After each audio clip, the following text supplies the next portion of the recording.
તેજશ્રી આપણા આશ્રમમાં કોટી કોટી ધંધો પણ આપ પરમ પૂજ્ય 108 ભરતકુમારજી પુના બિરાજો છો. આજનું વચનામતનો કુતાહત કરો. શિવલ્લભાથી સકી જય જય જય. જજે આજે લાલનને ઓમ બોલાવજો, નાના લાલનને દર્શન હા હા કરાવજો અમને, જો જાગતા હોય હા તો. જાગતા હશે તો કરાવું છું. હા, એ કાલે થોડાક તો મોડા ઉઠતા. ઉઠે છે. ઓ એવું છે. હા, કરાવીશ. હા જય જય. નમો ભગવતે તસ્मै કૃષ્ણાય અદ્ભુત કર્મણે રૂપનામ વિભેદેન જગત ક્રીડતિ યો યત સ્વામિની ભાવ ગૌરસ્ય સ્વસ્વરૂપમ પ્રપશ્યત કટાક્ષૈર્વિઠ્ઠલેશસ્ય શ્યામતા ચિત્રિતમ વપુ स्वस्मिन्नुभय भावेन स्वेषामुभय रूपतां स्पष्टं बोधयितुं गौरश्याम श्री विठ्ठलेश्वर सौन्दर्यं निजगतं प्रकटितं स्त्रीगूढभावात्मकं पुंरूपं च पुनस्तदन्तर्गतं प्राविविशत्स्वप्रिये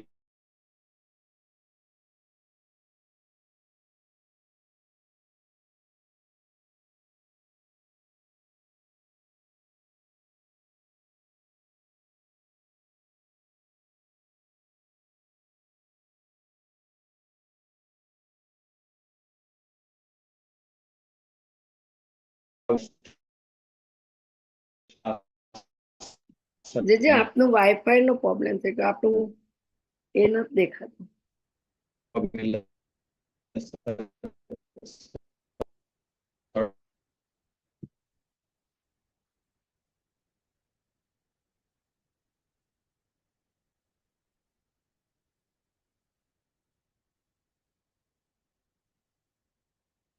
વૈષ્ણવ જે જેનું વાઈફાઈ નો પ્રોબ્લેમ છે હમણાં બિરાશે છે આપ બતારે. હવે આવ્યું. હા હા જે જે આપને सायं कुञ्जालयस्थासनमुपविलसत् स्वर्णपात्रं सुधौतं राजद्यज्ञोपवीतं परितनवसनं गौरमं भोजवक्त्रं प्राणानायम्य नासापुटनिहितकरं कर्णराजद्विमुक्तं वन्देर्ध्वन्मीलिताक्षं मृगमदतिलकं विठ्ठलेशं सुकेशम्। हाँ, जैसे कि आप सभी जानते हैं कि अब यहाँ पे अब सर्वोत्तम स्तोत्र के ऊपर श्री हरिराय जी की टीका का अवगाहन कर रहे हैं। मैं समझता हूं कि क्लिष्ट हो रहा होगा लोगों को, परंतु हरिराय जी एक ही नाम के अनेक अर्थ बहुत जगह प्रकट करते हैं, इसलिए थोड़ा कंफ्यूजन भी होता होगा। परंतु जिस सुंदरता से, जिस इतने गूढ़ भाव आपने उन नामों के प्रकट किए हैं कि उनको देखे बिना हमें तो यही लगता है कि वृथा तज्जन्म भूतले। इसलिए थोड़ा सा क्लिष्ट लगे तो, कहीं अगर क्लिष्ट लगता हो, आपको कुछ समझ में नहीं आ रहा हो, तो मैं आप सबसे फिर से कहता हूं, पुनः कहता हूं कि मुझे जरूर कहें, मुझसे पूछें, मैं आपको और स्पष्ट करने का प्रयास करूंगा। हम देख रहे थे, जो नाम है वो तादृश वेष्टित। तो इस नाम के अंतर्गत तादृश वेष्टित में आप ये समझाते हैं कि जो तादृशी जन हैं, जैसे कि हरि दामोदर दास हरसानी जी, माधव भट्ट कश्मीरी, कृष्णदास मेघन इत्यादि, जो आपके संग सदा रहते हैं, उनके लिए भी आप श्री हरिराय जी ऐसा आज्ञा करते हैं कि जैसे भगवान रास पंचाध्यायी में योग माया का उपाश्रय लेकर पधारे।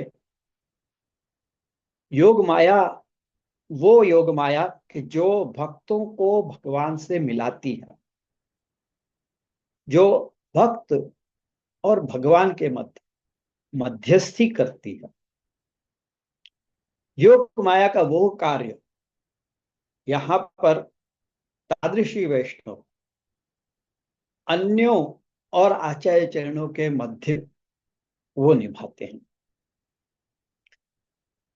इसलिए आपको तादृश वेष्टित कहा है।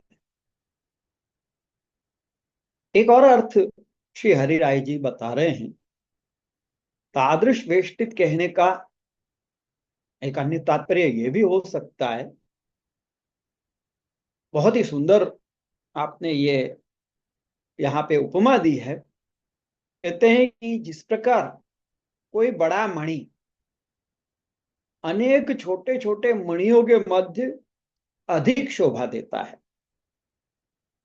जैसे आपने कभी कोई सॉलिटेयर अंगूठी देखी हो, उसमें एक ही मणि बीच में होता है, और कई बार एक कोई ऐसी भी नग हमें देखने में आता है, कोई ऐसा भी अ, गहना हमें देखने में आता है कि जिसमें एक बड़ा नग बीच में लगा हो और उसके चारों तरफ छोटे छोटे मणि, जैसे कि मरकत मणि हो या नीलम मणि हो, और उसके चारों तरफ छोटे छोटे हीरे लगे हुए हों, तो उससे उस मणि की शोभा और अधिक बढ़ जाती है। तो उसी प्रकार आप भी इन तादृशी वैष्णवों के मध्य अधिक शोभा देते हैं। वहां जैसे महामणि इस प्रकार किसी आभूषण में छोटे मणियों के मध्य जड़ दिया जाए तो वो अमूल्य हो जाता है, उसकी उसकी जो कीमत है वो बढ़ जाती है, और कोई धनवान बिरला ही उसे धारण कर सकता है। मतलब हर कोई ऐसा आभूषण धारण नहीं कर सकता, हर किसी की कैपेसिटी नहीं है कि ऐसा आभूषण धारण कर सके। इसलिए श्री हरिराय जी आज्ञा करते हैं कि जैसे कोई धनवान विरला उसे धारण करने की योग्यता रखता है, उसी प्रकार यहाँ भी तादृशी वैष्णवों से घिरे हुए आप भी सब लीला सामग्री का संपादन करता होने के कारण सौभाग्यशाली जीवों द्वारा ही सेव्य हैं। ये भाव है तादृश वेष्टित इस नाम का, कि जो कोई सौभाग्यशाली हो उसे ही आप प्राप्त हो सकते हैं।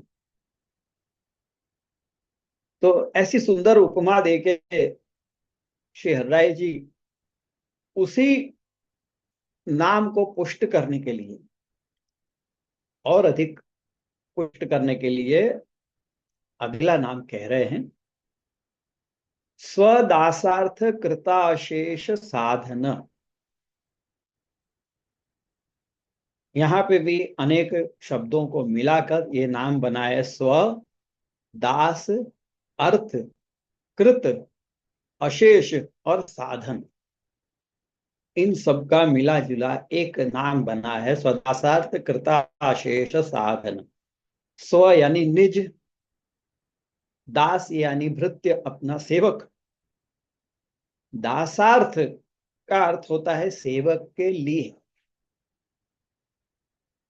अपने निज सेवक के लिए क्या, कृत अशेष साधन। कृत यानी किए हैं, अशेष यानी शेष रहित, यानी कि सब सभी साधन जिन्होंने अपने दास के लिए किए हैं, सभी साधन जिन्होंने, ऐसे आप, यानी कि आप अपने दास्य की प्राप्ति के लिए जो अशेष यानी कि सभी साधनों को सिद्ध कर देते हैं, ये अर्थ है। यहाँ पे स्व शब्द को भागवत परक लिया गया है, यहाँ पे स्व शब्द को आचार्य परक नहीं लिया है। मतलब स्व शब्द जो है वो भगवान को दर्शाता है कि भगवान के दास के लिए सब साधनों को सिद्ध कर देने वाले आप,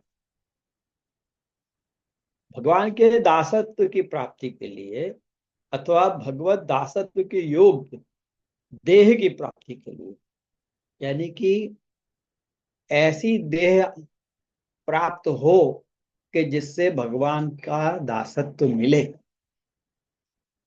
उसके लिए जीव के द्वारा किए कोई भी साधन पर्याप्त नहीं होते हैं। मतलब जीव चाहे कुछ भी कर ले, वो कभी भी अपनी योग्यता वैसी नहीं बना सकता कि जिससे वो पूर्ण पुरुषोत्तम श्री कृष्ण की सेवा के लायक बन जाए। तो वो जो भी कर ले, जीव जो भी कुछ कर ले, उसके साधन जो है वो पर्याप्त यानी कि इनफ नहीं होते हैं। इसलिए आप ही स्वयं अपने तादृश भक्तों के लिए सब साधन सिद्ध कर देते हैं। ये जो पूर्व का नाम है तादृश वेष्टित, वो कोई यूं पूछे कभी, ता- तादृश सदा आपको क्यों घेरे रहते हैं? इसलिए घेरे रहते हैं क्योंकि आप अपने दासों के लिए, अपने इन तादृशी भक्तों के लिए, उनको ऐसी देह की प्राप्ति कराने के सारे साधन कर देते हैं कि जिस देह से वे भगवान की सेवा के योग्य बन सके। तो जो ऐसा कर सकता हो, जो ऐसा कर देता हो अपने दासों के लिए, तो उसको तो दास चारों ओर से घेरे ही रहेंगे ना। तो ये भाव है। तो यही बात श्रीमद् भागवत के एकादश स्कंद के 20वें अध्याय में जो 17वां श्लोक है उसमें कही गई है।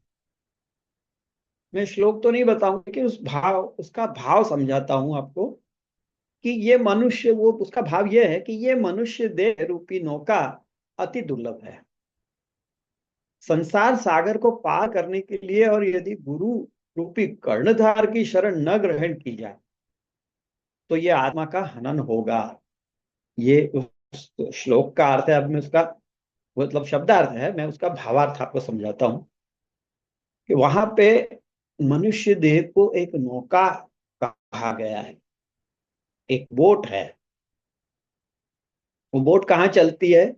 संसार रूपी सागर में। संसार को सागर की उपमा बहुत से तत्वज्ञानी देते हैं कि संसार एक बहुत बड़ा महासागर है जिसको पार करना पड़ता है, और उसके संसार को पार करने के बाद जो मिलता है वो भगवत कृपा है, वो भगवान है।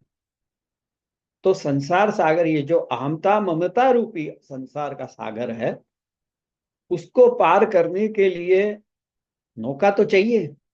पर वो नौका कैसी होनी चाहिए कि जिसका कर्णधार गुरु हो। कोई गुरु मिले तो ही हम इस देह को वो नौका बना के संसार के सागर से पार जा सकते हैं। कोई सही गुरु मिले तो यदि गुरु रूपी कर्णधार की शरण ग्रहण नहीं की जाए तो यह आत्मा का हनन होगा। आत्मा को घात करने जैसा होगा कि जीव को ये देह मिली है तो वो देह का उपयोग वो संसार सागर को पार करने में करे, क्योंकि देह के द्वारा ही सेवा इत्यादि हो सकती है, स्मरण इत्यादि हो सकता है। और ये कब होगा? कि जब गुरु रूपी कर्णधार मिलेगा। कर्णधार यानी जो नाव को खेने वाला कैप्टन। अगर ये देह कोई शिप है तो उसका कैप्टन गुरु है, तो वो चाहिए। उनकी शरण ग्रहण करो तो ये जो संसार सागर है उसे पार किया जा सकता है, नहीं तो फिर वो जो नाव है वो कहीं ना कहीं भटक जाएगी और कभी पार नहीं हो सकेगी, क्योंकि ये सागर इतना विशाल है, इतना महान है। प्रभु चरण श्री गुसाई जी ने भी विज्ञप्ति में कहा है कि हे गोपीश, श्रुतियों ने जो कहा है कि आप साधनों से अप्राप्य हैं, वो सत्य है। विज्ञप्ति में एक जगह श्री गुसाई जी ने ये कहा है कि श्रुति जो कहती है, वेद की श्रुतियां जो कहती हैं कि आप साधनों से अप्राप्य, यानी कि साधन कर लो जीव और आपको प्राप्त कर ले, ये संभव नहीं है। इसलिए आप साधनों से अप्राप्य हैं। आप केवल अपनी इच्छा से ही प्राप्य हैं। यमे वेश वृणुते तेन लभ्य, ये श्रुति तो आपने हजारों बार सुनी होगी। तो वो भी यही कह रहे हैं। वो श्रुति भी यही कह रही है कि यमेव एष वृणुते, जिनका ये स्वयं वर्ण करते हैं उसी को प्राप्त होते हैं, यानी कि किसी साधन से प्राप्त होने वाले नहीं हैं। तो ऐसे सर्व साधन, यानी जो भी साधन हैं, मुख्य तो साधन यही है कि दीनता का भाव हो हृदय के अंदर। और वो दीनता का भाव होना चाहिए, ये किसने बताया? ये बताने वाले तो आचार्य चरण ही। बाकी सब साधन वे स्वयं सिद्ध कर लेते हैं। जो भी भगवान को प्राप्त करने के साधन है वो सारे के सारे भगवान आचार्य चरण स्वयं सिद्ध कर लेते हैं, और जीव को केवल शरण मात्र ग्रहण करनी होती है। इसीलिए तो आचार्य चरण की कहानी देके जब हम प्रभु की शरण में आते हैं, तो प्रभु उस जीव को यानी हमको कभी भी छोड़ते नहीं है, क्योंकि आचार्य चरणों की कहानी है। क्योंकि आचार्य चरण उस जीव का हाथ पकड़ के लेके पधारे हैं, इसलिए सॉरी, इसलिए कभी भी भक्तों को छोड़ते नहीं है, कभी त्याग नहीं करते भगवान। अब इस नाम में यानी कि स्वदासार्थ कृताशेष साधन में अशेष ये शब्द रखा हुआ है।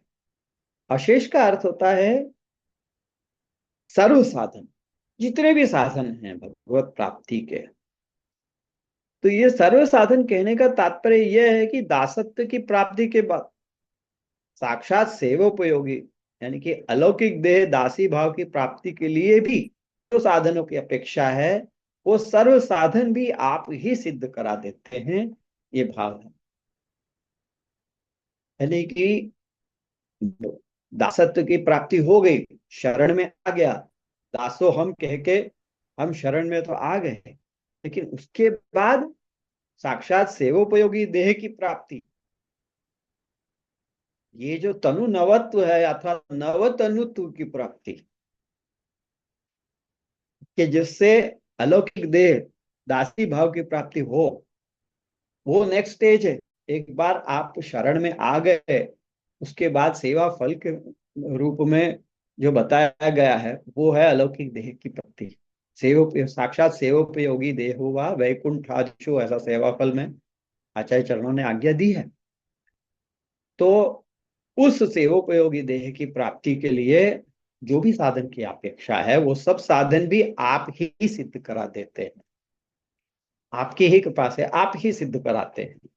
जीव कुछ नहीं करता है।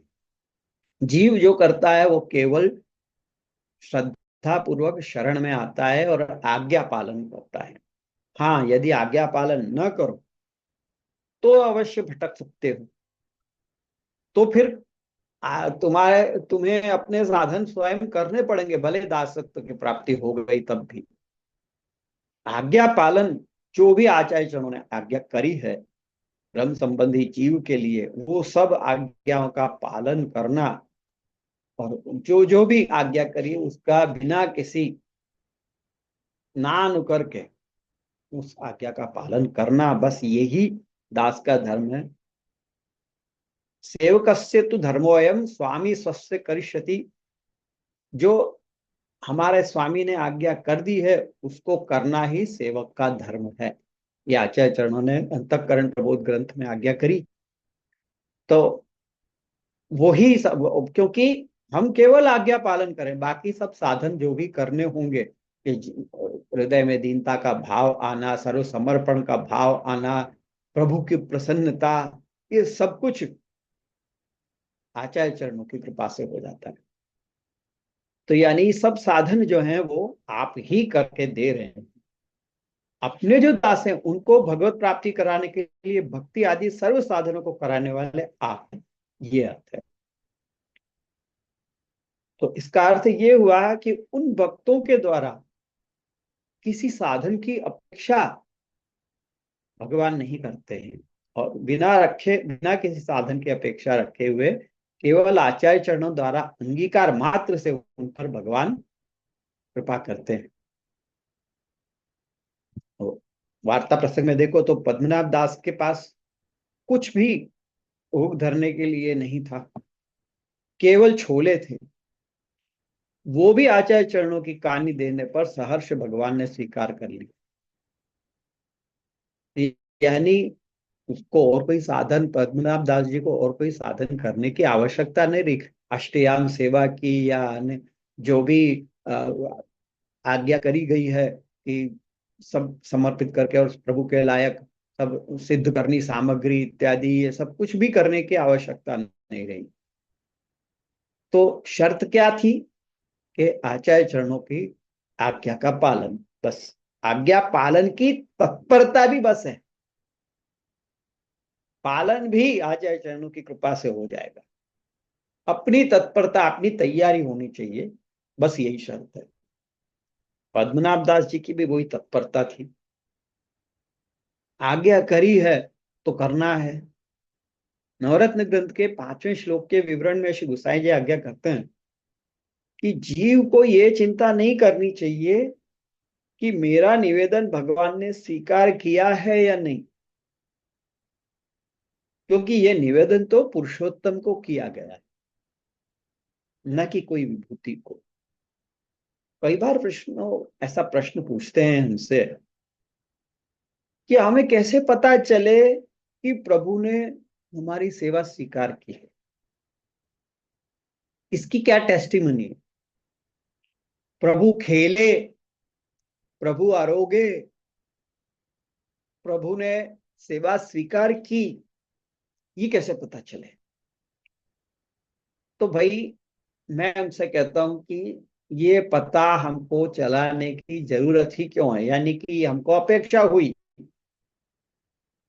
कि हमको कोई प्रकार का रेसिप्रोकेशन मिले, ये अपेक्षा ही हो गई ना। अपेक्षा रख ली हमने कि कम से कम, मतलब कि कोई, जैसे हमने किसी के लिए कोई काम किया, अपने हमने तो निस्वार्थ भाव से किया है। संसार जगत में ऐसा होता है कि हम किसी के लिए कोई निस्वार्थ भाव से कोई काम कर भी दें तो भी ये एक्सपेक्टेशन तो हमारी रहती है कि सामने वाला थैंक्स बोले। लेकिन क्या ऐसा कर देने से वो पूरा हो गया? क्या ये जरूरी है कि सामने वाला थैंक्स बोले, धन्यवाद करे? आपने तो निस्वार्थ भाव से किया था ना। तो जब निस्वार्थ भाव से किया तो ये एक्सपेक्टेशन क्यों आई कि धन्यवाद करे, कोई आपको थैंक्स बोले? आपने इतनी भी एक्सपेक्टेशन रखी, यानी आपका निस्वार्थ भाव तो नहीं रहा। भाव तो आपका हो गया कि मुझे कुछ चाहिए, भले मटेरियल नहीं चाहिए, कुछ भी, कोई फेवर भी नहीं चाहिए, पर थैंक्स की एक्सपेक्टेशन तो हुई ना। तो यहां पर भी स्वार्थ तो आ ही गया। तो यहाँ वही श्री गुसाई जी नवरत्न ग्रंथ के 5वें श्लोक की टीका में आज्ञा करते हैं कि हमको ये भी चिंता नहीं करनी चाहिए कि मेरा निवेदन भगवान ने स्वीकार किया है या नहीं, क्योंकि ये निवेदन तो पुरुषोत्तम को किया गया है, न कि कोई विभूति को। अगर किसी विभूति को किया गया हो तो सामने की आवश्यकता रहेगी कि भाई स्वीकार किया है या नहीं। पुरुषोत्तम तो स्वयं अपने भक्तों का निरोध अपने में सिद्ध कराने के लिए ही सब लीला करते हैं। आप पधारे ही उसके लिए हैं, नहीं तो आपको पधारने की आवश्यकता ही क्या है? या आचार्य चरणों को भूतल पर जो भेजने की आज्ञा आपने करी, वो भी करने की आवश्यकता क्या है? नहीं करें, पर की है तो किस लिए की है? जीव के लिए ही की है ना, अपने लिए थोड़ी की है, जीव के लिए की है। तो जब जीव के लिए की है और जीव के लिए भगवान आचार्य चरणों ने भी इतना श्रम लिया है, तो पुरुषोत्तम तो प्रभु उसकी सेवा को स्वीकार तो करेंगे ही ना। उसी के लिए तो भेजा है कि आपकी कहानी से जो भी आएगा उसको मैं स्वीकार करूंगा। तो यानी वहां स्वीकृति तो पहले दे ही डाली है, उसके ऊपर रोज रोज की आपको स्वीकृति क्यों चाहिए? तो रोज रोज के कंफर्मेशन क्यों चाहिए कि हाँ मिल गया, हाँ मिल गया, हाँ मैंने स्वीकारा? इसकी कोई जरूरत ही नहीं होनी चाहिए। दासत्व स्वीकार कर लिया है, अब दास का केवल एक ही कर्तव्य रह जाता है कि भगवत प्रसन्नता के लिए करना। जो सेवा की परिभाषा करी गई है वो भी तो यही है ना कि सेव्य संतोष जनिका क्रिया सा सेवा। तो सेव्य संतोष हुआ है, ये कब होगा? कि जब आप निस्वार्थ भाव से प्रभु की सेवा में जुड़ जाओगे, कोई भी एक्सपेक्टेशन रखोगे, यानी कि यहाँ पे सेवक के संतोष की भी आपने कंडीशन रख दी, फिर वो सेवा नहीं है। इसलिए कोई अपेक्षा रखनी ही नहीं चाहिए कि भगवान ने स्वीकार किया है या नहीं इस बात की। भगवान तो स्वीकार करने के लिए ही पधारे हैं। भगवान को क्या आवश्यकता, प्रभु को क्या आवश्यकता है? प्रभु की तो किसी भी वस्तु की आवश्यकता नहीं है कि लक्ष्मी कलत्राय किमस्ति देम किम भूषण कौस्तुभ भूषण आय। तो जो जिनके पास लक्ष्मी जैसी पत्नी है, उनको किस बात की जरूरत हो सकती है? या जिनके पास कौस्तुभ मणि जो विराज रहा है इतना अमूल्य, उनको किसी अन्य रत्न की आवश्यकता ही क्या है? तो अपने भक्तों का निरोध अपने में सिद्ध करने के लिए ही भगवान सब लीला करते हैं, भक्त से कोई अपेक्षा ही नहीं रखते, इसलिए चिंता कैसी। विज्ञप्ति के प्रथम श्लोक में भी श्री गोसाई जी आज्ञा करते हैं कि जीव की कृति भी अंत तक कितनी हो सकती है, आपकी कृपा कितनी है और जीव की कृति कितनी हो सकती है। आपकी कृपा के आगे तो कुछ भी नहीं। इतनी आपकी महत कृपा है कि उसके आगे जीव कुछ भी कर ले वो पर्याप्त नहीं होगा, वो इनफ नहीं होगा। परंतु फिर भी किसी को यह शंका हो सकती है कि भाई, आचार्य चरणों द्वारा किए साधनों से जीव को फल कैसे प्राप्त होगा? साधन आचार्य चरण कर रहे हैं, तो जीव को कैसे फल मिल सकता है उसका? तो अगला नाम कह रहे हैं सर्वशक्तिधृक। आप में सब प्रकार की आधिदैविक शक्ति विराजमान है, ये अर्थ।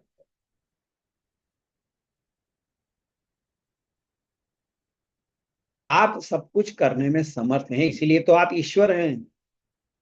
ये जो ऐश्वर्य है, वो यही ऐश्वर्य गुण जो है भगवान का या आचार्य चरणों का, वो यही है ना कि कर्तुम अकर्तुम अन्यथा कर्तुम सर्व सामर्थ्य।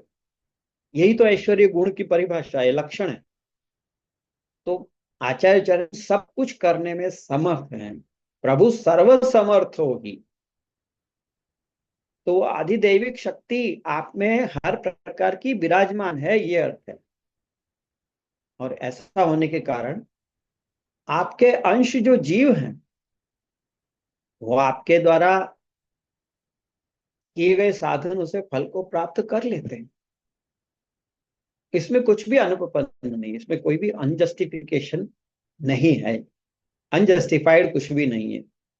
आचार्य चरण कर रहे हैं, आचार्य चरण को अगर कोई साधन कर रहे हैं, शास्त्रों का पालन, संध्या वंदन आदि कर रहे हैं, और जो भी कुछ आप शास्त्रोक्त कर्म कर रहे हैं, उसकी आपको क्या जरूरत है?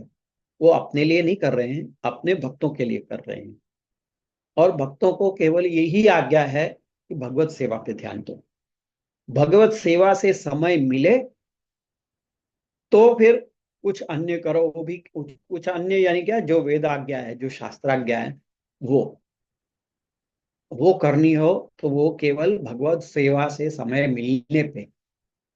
और अगर भगवत सेवा से समय मिल रहा है, आपको भगवत सेवा का समय ही आपके पास इतना थोड़ा सा ही है, तो उसके बाद जो समय मिल रहा है, वो सब समय वेदाज्ञाओं का पालन में हमें बिताना चाहिए, जो कि हम लौकिक कामों में वेस्ट कर देते हैं।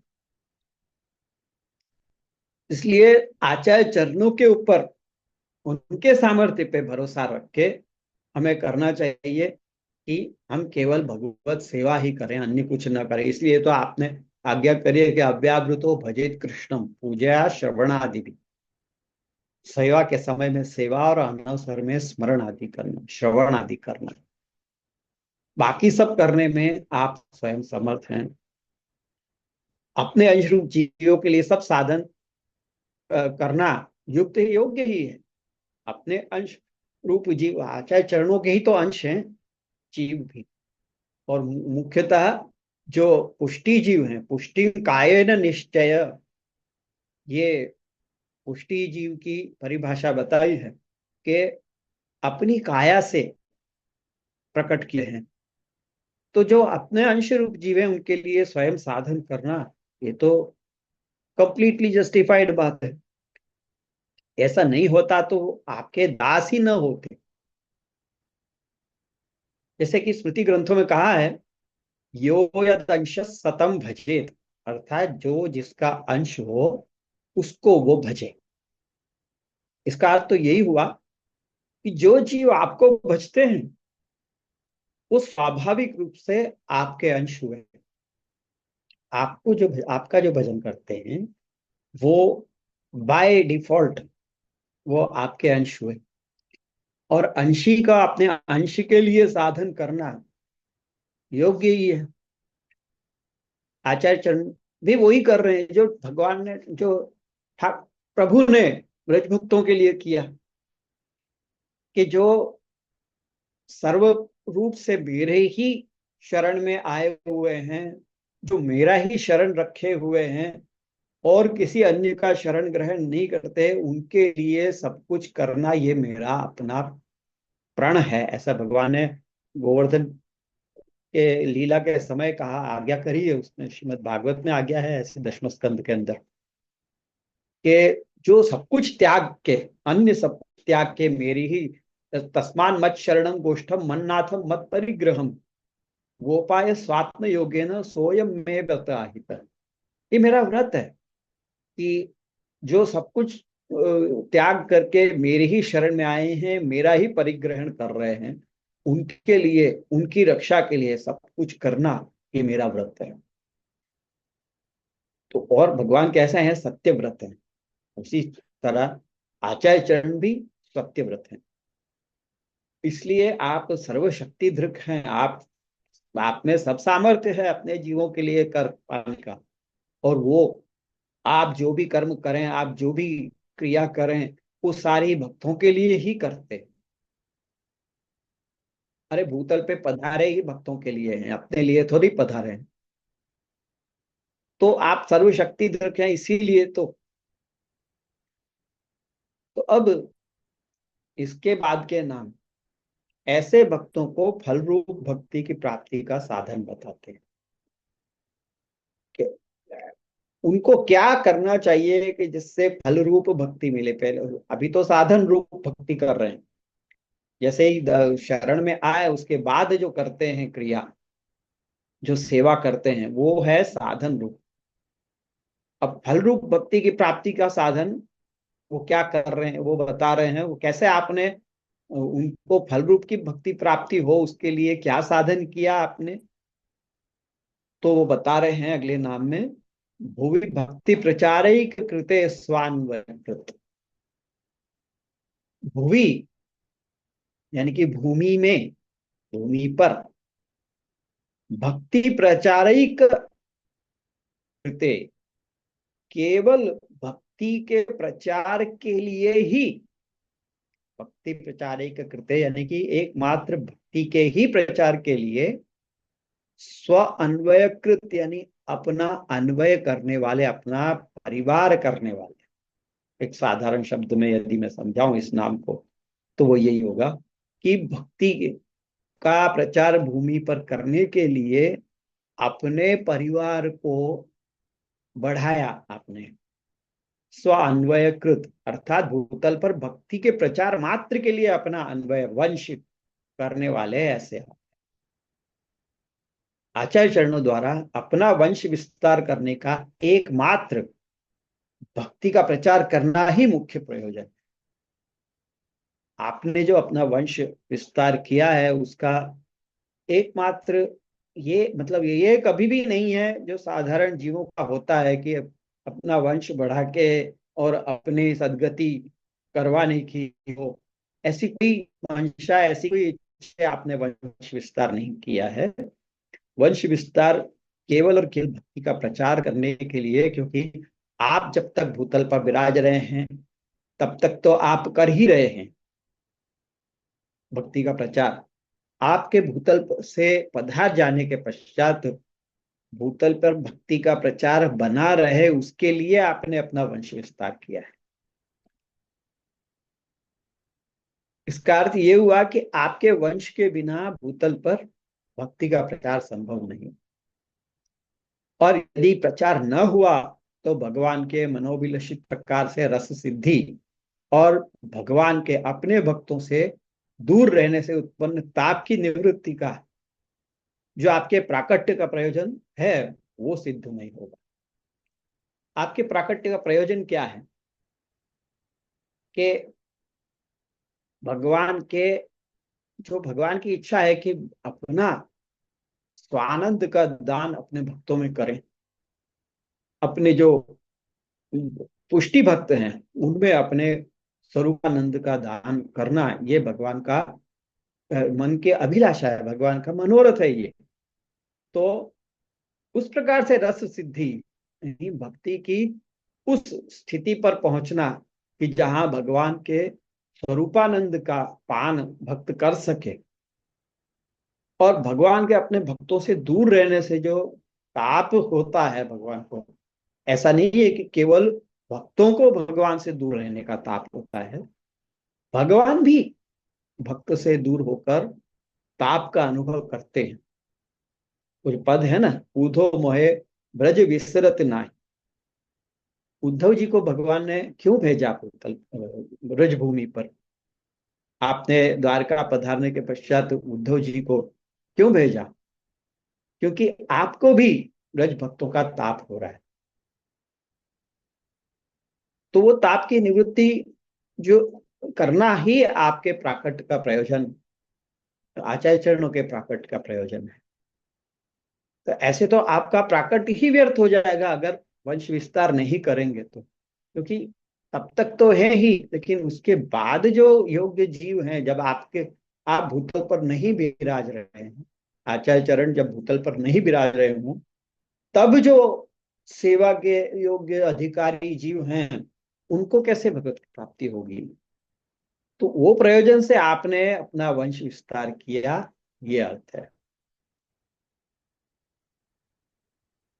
अब यहाँ पे कुछ कंट्रोवर्सी भी हो रही है आजकल कि मैं कभी भी ज्यादातर कोई कंट्रोवर्शियल टॉपिक पे बात करना पसंद नहीं करता हूँ, परंतु फिर भी एक बात मैं यहाँ कहना चाहूंगा कि अभी का जो समय है, कलिकाल जैसे जैसे बढ़ता जा रहा है, आगे बढ़ता जा रहा है, वैसे वैसे हम देख रहे हैं कि हमारी आंखों के सामने हम देख रहे हैं कि पहले कैसे लोग थे और अब कैसे हो गए, सबकी मंशा कैसी हो गई है। जैसे जैसे टेक्नोलॉजी का विस्तार होता जा रहा है, वैसे वैसे जीव जो मनुष्य है उसकी भी सोच की सोच का दायरा एकदम संकुचित और अपने में ही सीमित ऐसा हो गया है। कोई किसी के लिए कुछ करने की मंशा किसी की रही नहीं है। जो भी कुछ करता है कोई अपने स्वार्थ के लिए ही करता है, अधिकतर ये देखने में आ रहा है आज के समय में। पहले लोग दूसरों के लिए बहुत कुछ करते थे, समाज के लिए करते थे, अपने बड़ों के लिए करते थे, अपने परिवार के लिए करते थे। उसमें परिवार की भी परिभाषा एक जरा बड़ी होती थी कि संयुक्त परिवार होता था। अब परिवार की परिभाषा बहुत सीमित होती जा रही है। पहले बड़ी संयुक्त परिवार था, अब न्यूक्लियर फैमिलीज हो गए हैं। अब न्यूक्लियर फैमिलीज में से भी घटकर लोग अपने ही लिए सोचने लग गए हैं। जो स्त्री है वो कहे मैं क्यों सहन करूं, मैं अपने लिए क्यों ना करूं। पुरुष है वो भी यही कहता है कि मैं अपने लिए करूं, बच्चे हैं वो अपने लिए कर रहे हैं। सब अपने लिए ही करें, अपने में ही सीमित होते जा रहे हैं, अपने अंदर ही डूबे रहते हैं, अपने लिए कब सब कुछ करते हैं, किसी के लिए कुछ करने की किसी को जरूरत ही नहीं लगती, या यो कहो कि किसी को उतना करना ही नहीं है। तो ऐसे में मैं आज टॉपिक पे आता हूँ, उस कंट्रोवर्शियल टॉपिक पे, कि ये हो रहा है कि ब्रह्मसमन मंत्र का दान अब केवल वल्लभ कुल ही क्यों दे? आपके जो नाद सृष्टि है वो क्यों नहीं दे सकती?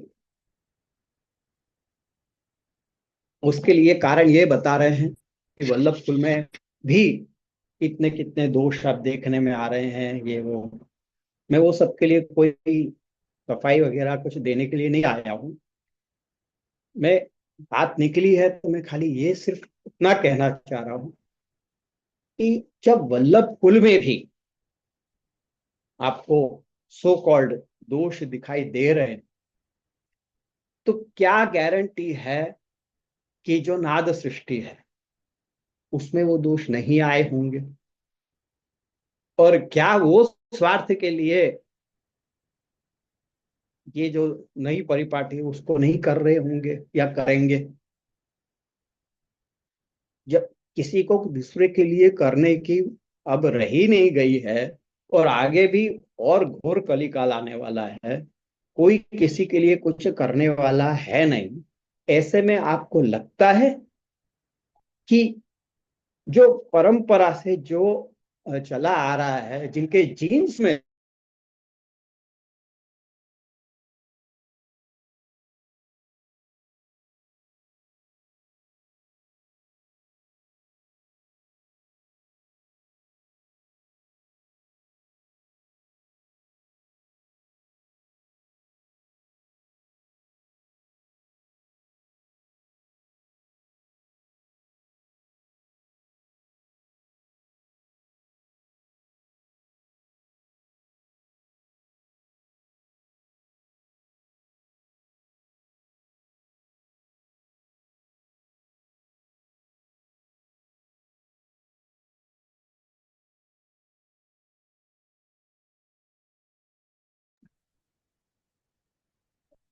વૈષ્ણવ જેજેનું વાઈફાઈ નો પ્રોબ્લેમ થઈ ગયો હમણાં પધારશે એટલે.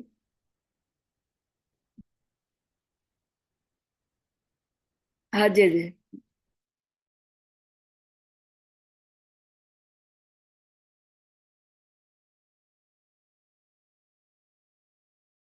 હા, અવાજ આવે છે ને? હા જે. ઓકે. ખબર નહીં અહીંયા કઈ વાઈફાઈ ની પ્રોબ્લેમ લાગે છે એટલે વારંવાર તૂટી જાય છે। तो हम बात कर रहे थे कि भूमि भक्ति प्रचारिक कृते स्वान्वय कृत, ये नाम की।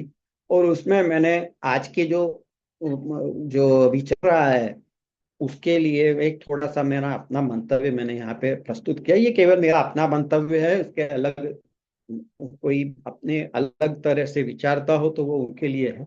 मैं केवल अपना जो पक्ष है वो रख रहा था। तो इस बात को ज्यादा लंबा न करते हुए आगे बढ़ते हैं कि यहाँ पे श्री हरिराय जी इस नाम का एक और अर्थ भी बता रहे हैं कि भक्ति प्रचार को मुख्य बनाने के लिए, यानी कि भक्ति की पुष्टि मार्गीयता के लिए भूतल पर जिन्होंने अपना वंश किया, ऐसे आप, यह अर्थ भी, यानी कि भक्ति प्रचार को ही मुख्य बनाने के लिए भुवि भुवि भक्ति प्रचारिक कृते स्वान्वय, भक्ति प्रचार को ही मुख्य बनाना है।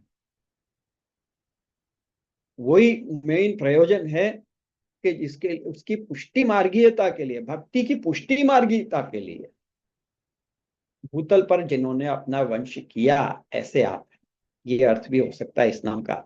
यहाँ भुवि कहने का तात्पर्य यह है कि भक्ति रस अपने लीला स्थल में तो स्थित ही है। भक्ति रस वैकुंठ में तो स्थित है ही, परंतु भूतल पर उसके प्रचार के लिए ही आपने अपना वंश किया, ये भाव है। और यहाँ अन्वय शब्द के साथ स्व शब्द देने का, स्वान्वय, ये अन्वय और स्व, ये दोनों पदों को जोड़ के, मतलब स्व और अन्वय दोनों पदों को जोड़ के बनाया है स्वान्वय। तो यहाँ अन्वय शब्द के साथ स्व पद देने का तात्पर्य यह है कि जब तक आपका अपना संबंध नहीं होगा तब तक भक्ति का प्रचार नहीं होगा, ये भाव है। श्री हर्राय जी के शब्दों की गूढ़ता को यदि आप समझते हो तो मैंने जो बात कही उस पर आप गौर करेंगे तो समझ में आएगा कि जब तक आपका अपना संबंध नहीं होगा तब तक भक्ति का प्रचार नहीं होगा, ये भाव है।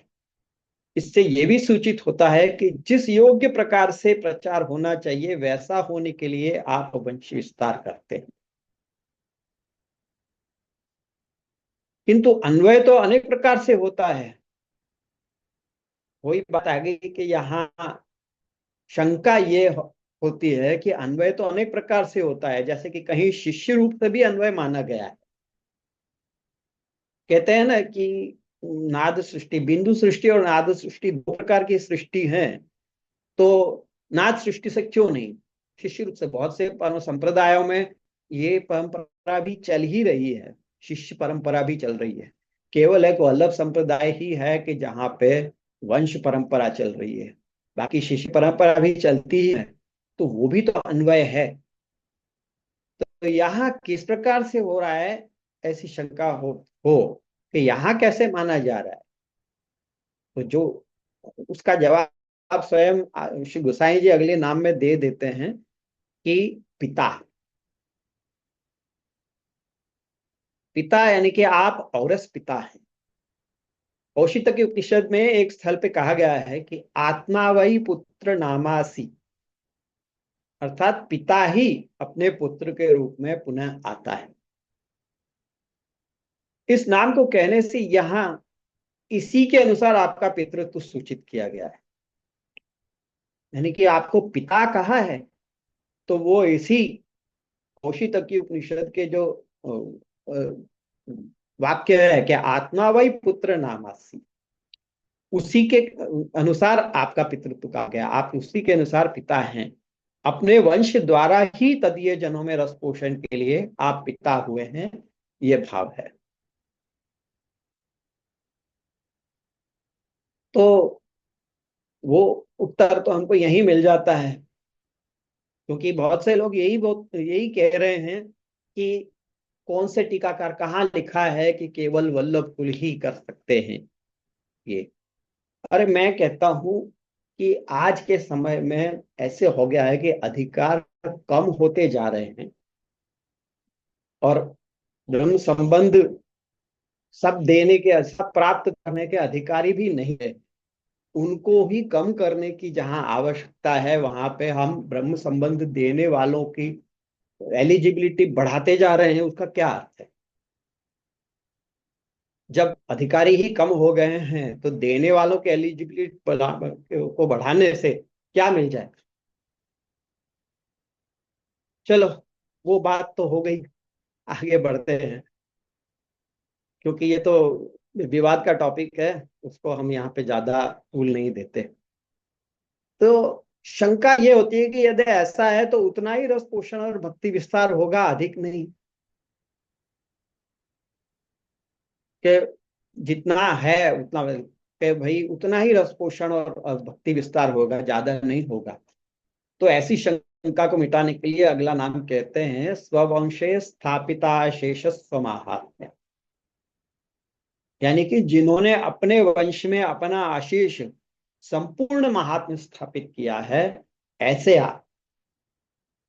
अब यहाँ स्ववंशे और स्थापित इन शब्दों से यह सूचित होता है कि काल आदि के कारण बहिर्मुक्ता अथवा अन्य प्रकार से दर्शन प्रतीत होते हैं। ध्यान से आप बात को सुनना, श्री हरि राय जी क्या आज्ञा कर रहे हैं।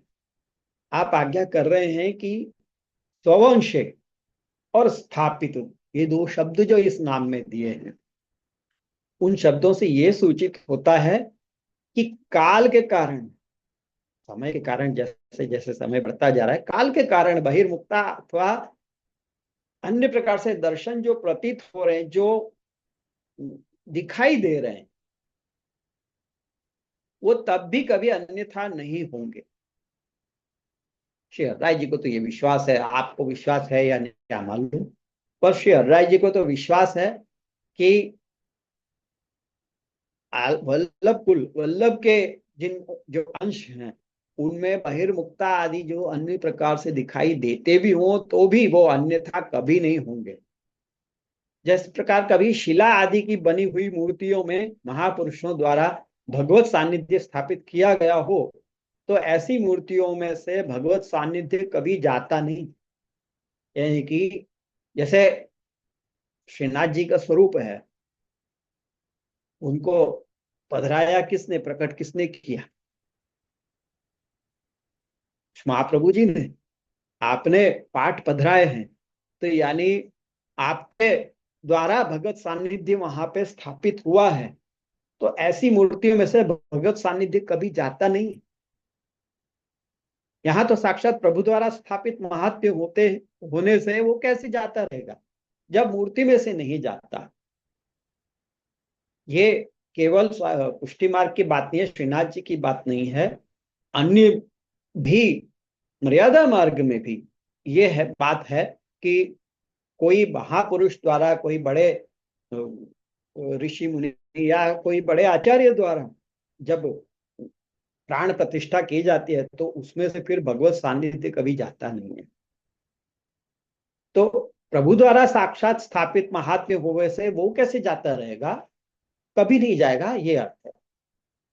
यदि शालिग्राम शिला की मूर्ति हो तो उससे उसमें स्थापन न किया हो तब भी भगवत सानिध्य रहता ही है। तो फिर भी यदि पुष्टि भक्त द्वारा सेवन किए जाने पर पुरुषोत्तम को जैसे आविर्भाव हो जाता है, वैसे ही यहाँ भी आचार्य चरणों के वंशज के रूप में महात्म्य तो है ही, उस पर आप अपना पुरुषोत्तमात्मक महात्म्य स्थापित किया होने से वो सदा रहता है।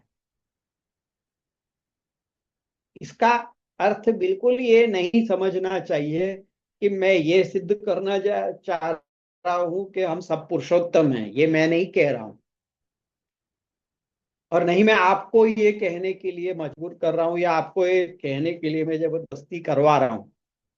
ये तो हरिराय जी जो आज्ञा कर रहे हैं वो मैं आपके सामने बता रहा हूं कि आपके द्वारा अपना पुरुषोत्तमात्मक महात्म्य, यानी कि आचार्य चरणों ने अपना जो पुरुषोत्तमात्मक महात्म्य स्थापित किया है वो सदा रहता है।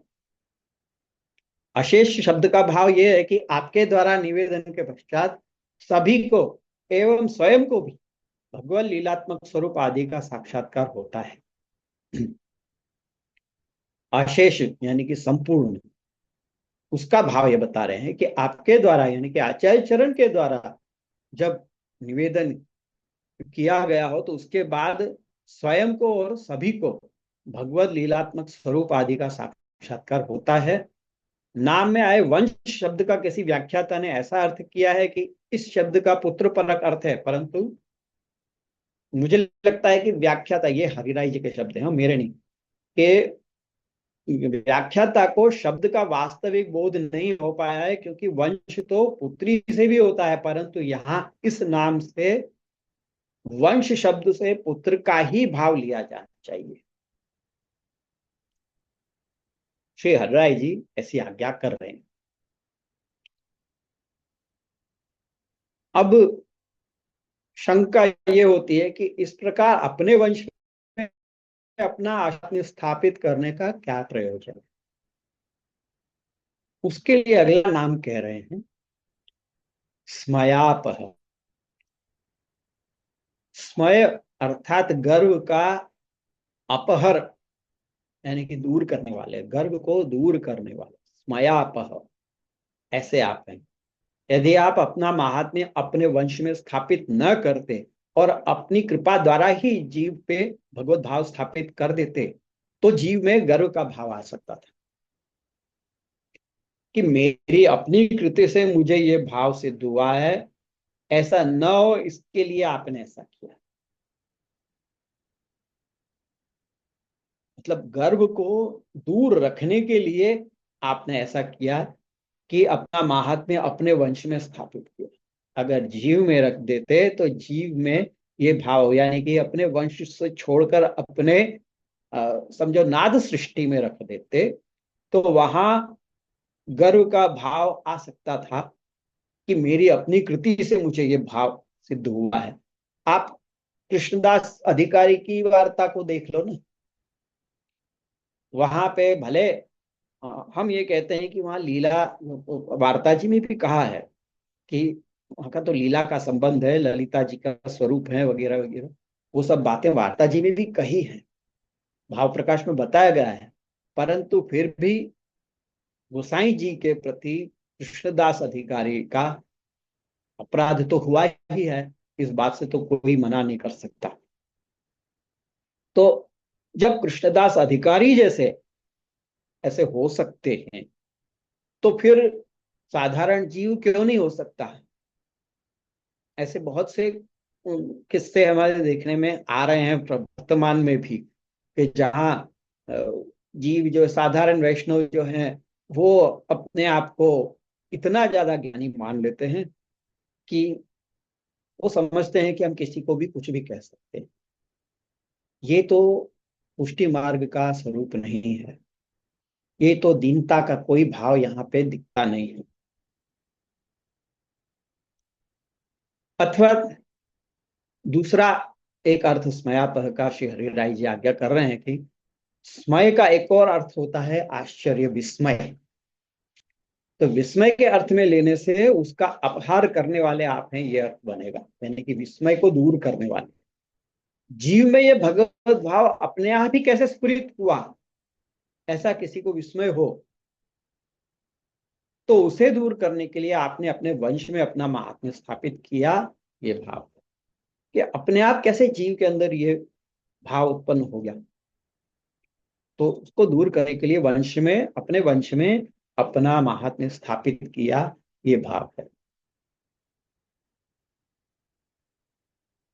मेरे विचार से अब यहाँ पे हमें रखना चाहिए, 11 से ऊपर हो गए हैं, और सेवा का भी समय हो रहा है, क्योंकि खेल के दिन चल रहे हैं, और अब थोड़े से ही दिन बचे हैं खेल के, 8 दिन। तो उसमें खेल का हम ले सके, उस भाव से ही मैं अब यहाँ पे विराम लेना चाहूंगा। मैं स्मिता बेन से कहूंगा कि वो टेक ओवर करें।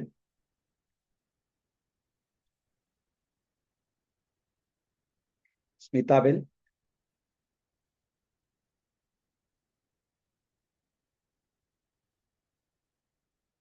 હા જી, આપને જે કહ્યું ને એ हाँ રાઈટ છે. હમણાં જ યુટ્યુબમાં કોકે આ કર્યું હતું. યુ રાઈટ હતા જેજેશ્રી. હા, એટલે જ મને એમ લાગ્યું કે મારે થોડુંક મારા મંતવ્ય કહેવું જોઈએ, ના હમ્બલી. કેવું ધીસ ઇઝ જોઈએ માય હમ્બલ, જેજેશ્રી. યા આ મારું હમ્બલ ઓપિનિયન છે. તમને ના યસ માનવું હોય તો પણ તમને છૂટ છે, યા પણ આ એક હમ્બલ ઓપિનિયન છે મારું, કે જે મારું મૂકવાનું મને એમ લાગ્યું કે મારે કહેવું જોઈએ. યા બરોબર છે. દંડવત પ્રણામ જેજેશ્રી વૈષ્ણવોને. હા, વૈષ્ણવ હા, જે જેને બીજા દંડવત કોઈને કઈ પહોંચાડતા. પૂછવું હોય તો જય પણ શ્રી આપણા ચરણોમાં કોટી કોટી દંડવત પ્રણામ. દંડવત પ્રણામ. દંડવત પ્રણામ.